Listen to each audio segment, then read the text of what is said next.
Christmas তো এসেই গেছে, আমাদের সকলের বাড়িতেই কিন্তু কেক বানাবার একটা রীতি চলেই আসে। তাই আজকে ভাবলাম তোমাদের সাথে শেয়ার করব কাপকেকের রেসিপি। পুরো দোকানের মতো হবে দেখবে।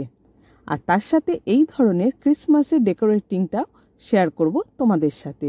বাচ্চারা দেখবে ভীষণভাবে অ্যাট্রাকটিভ হবে এই যখন দেখবে ক্রিসমাস আলা কাপকেক তারা খাবে। কাপকেক বানাবার জন্য ছোট ছোট অনেক ট্রিক্স আমি এখানে ব্যবহার করেছি, সেগুলো কিন্তু পুরোটা দেখার অনুরোধ রইল। তাই পুরো শেষ পর্যন্ত তোমরা কিন্তু ভিডিওটা দেখো। আমি বানিয়ে নেব বাটার মিল্ক। তার জন্য নিয়েছি আমি এখানে দুধ 1/4 কাপ। তবে এটা কিন্তু রুম টেম্পারেচারে, দুধটা গরম করে এটাকে রুম টেম্পারেচারে ঠান্ডা করা। আর এতে দিয়ে দিচ্ছি 1/2 টিস্পুন ভিনিগার, যেটা রেগুলার ভিনিগার আমরা বাড়িতে ব্যবহার করি সেই ভিনিগারই। এটা দেওয়া মাত্রই দেখবে কিছুক্ষণের মধ্যে দেখবে একটা ছানা ছানা ভাব চলে এসছে, তখনই বুঝে নেবে যে বাটার মিল্ক কিন্তু রেডি হয়ে গেছে। দেখো ঠিক এরকম হবে টেক্সচারটা। চলো এটাকে এখন আমি একটু সাইডে কিছুক্ষণের জন্য রেখে দিই। বানিয়ে নিচ্ছি মানে ড্রাই যে ইনগ্রিডিয়েন্টসগুলো থাকে সেগুলো। তার জন্য এখানে আমি নিচ্ছি 85 গ্রামের মতো ময়দা। একটু ভালো করে এখানে দেখে নাও। আমি এখানে দেব 1 টেবিল স্পুনের মতো কর্নফ্লাওয়ার। আর ঠিক এই সম পরিমাণ মানে 1 টেবিল স্পুন ময়দা আমি আবার এখান থেকে তুলে নেব ঠিক এইভাবে। এটাকে আলাদা করে ঠিক বাটি করে এইভাবে তুলে নিতে হবে। এটা হলো একটা মিশ্রণ কর্নফ্লাওয়ার আর ময়দার। আমি দিয়ে দেব 1/2 টিস্পুন বেকিং পাউডার, আর দিয়ে দেব 1/4 টিস্পুন বেকিং সোডা, 1/4 টিস্পুন নুন। এবার সমস্ত উপকরণগুলোকে এরকম একটা ছাঁকনির সাহায্যে একটু ছেঁকে নিচ্ছি, যাতে করে লাম্পসগুলো যেগুলো থাকবে সেগুলো বেরিয়ে আসে।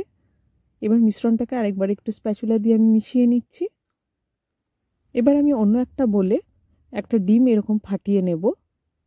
সেটাকে এবার হ্যান্ড বেলুন দিয়ে আমি বিট করব। খেয়াল থাকে যেন এখানে কিন্তু কোনো ব্লেন্ডার ব্যবহার হবে না। এরকম হ্যান্ড বেলুন দিয়েই কিন্তু এটাকে বিট করে যেতে হবে। মোটামুটি 4 থেকে 5 মিনিট বাদে দেখবে অনেকখানি কিন্তু এটা ফেনা হয়ে গেছে এবং ডিমটা দেখবে পারফেক্টলি মানে বিট করা হয়ে গেছে। এই পর্যায়ে আমি আর বেশি বিট করব না। এবার আমি এতে দিয়ে দেব 75 গ্রামের মতো চিনির গুঁড়ো। এটাকে এবার আমি হ্যান্ড ব্লেন্ডারের সাহায্যেই আবার মিক্স করে নেব ডিমের সাথে। এটাকে কিন্তু খুব সুন্দরভাবে ফাইন মিক্স করতে হবে, স্মুথ ব্যাটারের মতো যেন একদম হয়ে যায়, কোনো লাম্পস যাতে না থাকে। এই মিক্সচারটাও মোটামুটি আমি 3 থেকে 4 মিনিট বিট করলে পরেই দেখবে একদম স্মুথ ব্যাটারের মতোই হয়ে যাচ্ছে, কোনো লাম্পস আর থাকবে না। চলো বিট করে আমি তোমাদেরকে দেখাচ্ছি কিরকম হবে টেক্সচারটা। ব্যাটার দেখো অলমোস্ট কিন্তু স্মুথ হয়ে গেছে, সেটা তোমরা নিজেরাই দেখতে পাচ্ছ। চলো এবার আমি এর মধ্যে দিয়ে দেব 1 টিস্পুন ভ্যানিলা এসেন্স, আর দিয়ে দেব 1/4 কাপ ভেজিটেবল অয়েল। এখানে তোমরা বাটারও কিন্তু ইউজ করতে পারো। আবারও আমি হ্যান্ড ব্লেন্ডারের সাহায্যে এটা কিন্তু মিক্স করব। বারবার বলছি খেয়াল করে দেখো, আমি কিন্তু এখানে হ্যান্ড ব্লেন্ডার ইউজ করছি না। কাপকেক বানাবার জন্য কিন্তু হ্যান্ড ব্লেন্ডার কোনোভাবেই ইউজ করা যাবে না। পুরোপুরি হ্যান্ড বেলুনের সাহায্যেই কিন্তু কেকের এই মিক্সচারটাকে তৈরি করতে হবে। দেখো আগের থেকে কতটা ক্রিমি ভাব এসছে না, এবং দেখো কালারটাও অনেকখানি চেঞ্জ হয়ে গেছে, অনেকটাই হোয়াইটিশ কালার এসে গেছে। টেক্সচারটা আমার একদম পারফেক্ট এসে গেছে। এবার আমি দিয়ে দেব ড্রাই ইনগ্রিডিয়েন্টসগুলো, তবে একসাথে দেব না, আমি অল্প অল্প করে দেব। মোটামুটি 2 থেকে 3 বার আমি এইভাবে ময়দাটাকে দেব ব্যাটারের মধ্যে, দিয়ে মাখাতে থাকবো ব্যাটারের সাথে। একসাথে কিন্তু সমস্ত ড্রাই ইনগ্রিডিয়েন্টসগুলো দেওয়া যাবে না। দেখো আমি অল্প অল্প করে দিচ্ছি প্রত্যেক সময় ব্যাটারগুলো। চলো এবার পুরো ব্যাটারটাকে আমি রেডি করে নিই। খুব আলতো হাতে কিন্তু ব্যাটারটাকে মিক্স করে যাচ্ছি, দেখে নাও তোমরা। কাট অ্যান্ড ফোল্ড কিন্তু এখানে একদমই করা যাবে না। আচ্ছা এবার আমি এতে দিয়ে দেব বাটার মিল্কটা, পুরোটা একসাথেই দিয়ে দেব। দিয়ে আবার একটুখানি ভালো করে মিশিয়ে নেব ব্যাটারটাকে বাটার মিল্কের সাথে। দেখো আমি ঠিক স্প্যাচুলাটা যেভাবে ঘোরাচ্ছি এভাবেই কিন্তু ঘুরিয়ে মিক্সারটাকে কিন্তু রেডি করতে হবে। 2 থেকে 3 মিনিট কিন্তু এই প্রসেসটাকে করতে হবে। তাতে করেই দেখতে পাচ্ছ ব্যাটার কিন্তু পারফেক্টলি রেডি হয়ে গেছে। তোমার থিকনেসটা দেখে নাও, দেখো একদম স্মুথভাবে কিন্তু ব্যাটারটা বাটিতে পড়ছে। ব্যাস রেডি হয়ে গেল কিন্তু আমাদের কাপকেকের ব্যাটার। এবার আমরা যেটা করব, এই ধরনের লাইনার নেব। এগুলোকে বলে কাপকেকের লাইনার। এটা কিন্তু মাইক্রো ওভেনে ডিরেক্ট দিয়েই কিন্তু বেক করা যায় কাপকেকগুলোকে। আরেক ধরনের লাইনার হয় ঠিক এইটা। এটা কিন্তু ডিরেক্ট কিন্তু আমরা মাইক্রো ওভেনে দিয়ে করতে পারি না বেক। এটার জন্য একটা এরকম অ্যালুমিনিয়ামের আমি বাটি নিয়েছি, ছোট যে কাপকেকের বাটি পাওয়া যায়, এগুলোতে আমি এই লাইনারটাকে বসিয়ে নিয়েছি। এবার আমি ব্যাটারটা দিয়ে কাপকেকগুলোকে ভরে নেব। দেখো পুরোটা কিন্তু ভরবো না, মোটামুটি 1/3 অংশটা কিন্তু ফাঁকা রাখতে হবে, কারণ কাপকেকগুলো প্রচণ্ড ভালোভাবে কিন্তু ফুলবে। আচ্ছা দেখো আমি মাইক্রোওভেন অলরেডি এখানে দিয়ে দিয়েছি। এটাকে আমি টেম্পারেচারটা তোমাদের বলে দিই, 210 ডিগ্রিতে 20 মিনিটের জন্য আমি এটা বেক করতে দেব। মোটামুটি 5 মিনিট বাদে তোমাদেরকে দেখাচ্ছি। দেখো অলরেডি কিন্তু কাপকেক কতটা ফুলে গেছে। চলো 20 মিনিট বাদে তোমাদেরকে দেখাই কাপকেকের কীরকম অবস্থা।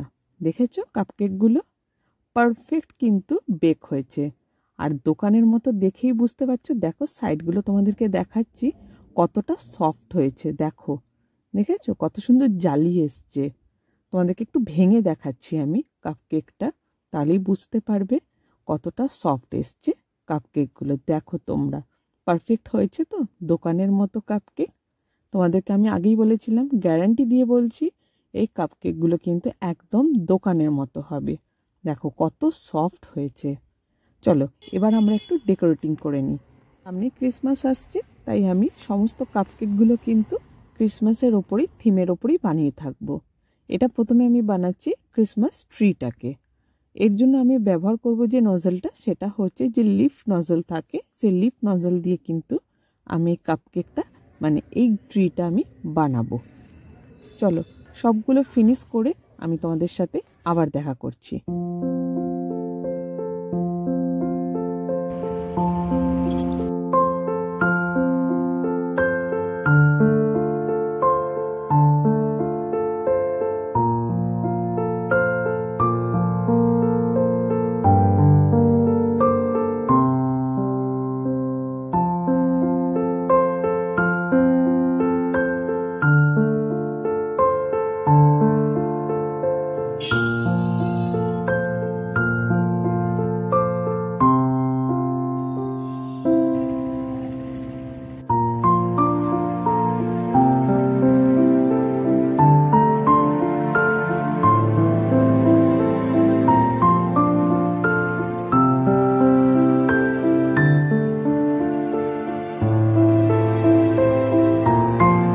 লাস্টের এই কাপকেকটা আমি ফ্রোজেনের থিম দিয়েছি।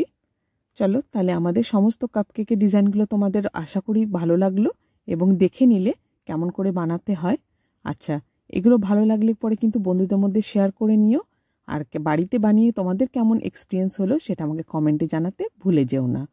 আর আমার চ্যানেলে এখনও যারা সাবস্ক্রাইব করোনি বা নতুন যারা দেখছো, তারা চ্যানেলটাকে সাবস্ক্রাইব করে নাও, বেল আইকনটাকে ক্লিক করে রাখো, যাতে করে যখনই নতুন কোনো ভিডিও আপলোড করব তার নোটিফিকেশন সরাসরি তোমরা আগে পাবে। তাহলে আজকের ব্লগটা আমি এখানেই শেষ করছি।